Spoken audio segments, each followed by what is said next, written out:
Wavesound Audiobooks presents an unabridged recording of Born Into This by Adam Thompson, narrated by Mark Colesmith.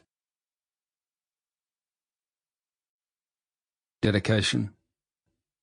In memory of my beautiful and loving mother, Deirdre Jean Anderson D., 1957 to 2008. Disclaimer.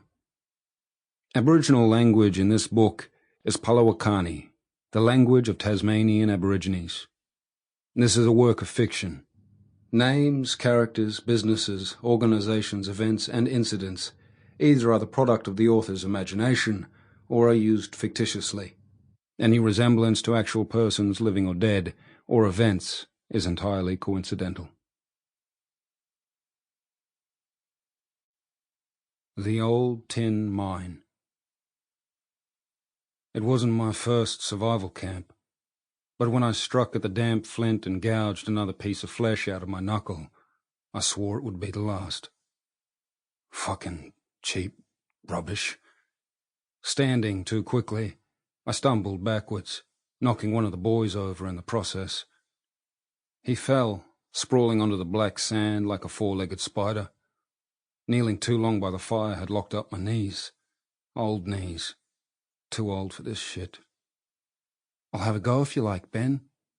Chris took my spot next to the small teepee of sticks I'd stuffed with the driest bracken fern I could find. He took up the flint. I turned my back on them and made out I was checking my phone. Inside my pocket, I formed a tight fist, squeezing the pain out of my throbbing hand.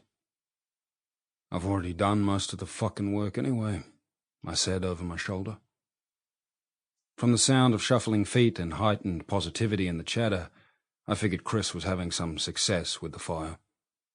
Looking for somewhere to rest, I sought out his pack amongst those dumped in the middle of our camping spot and sat down on it, hard. Something gave under my weight, followed by a muffled tinkle of glass. Fuck him. Raichi has no business out here with us anyway. I looked over when I heard the boys cooing at the first puffs of smoke. "There we go, lads," said Chris. "Just remember what Uncle Ben showed you about making a fire. It can mean the difference between staying comfy and warm and being cold and miserable, right? Not to mention being able to eat something now," added Jacob, the eldest of the boys.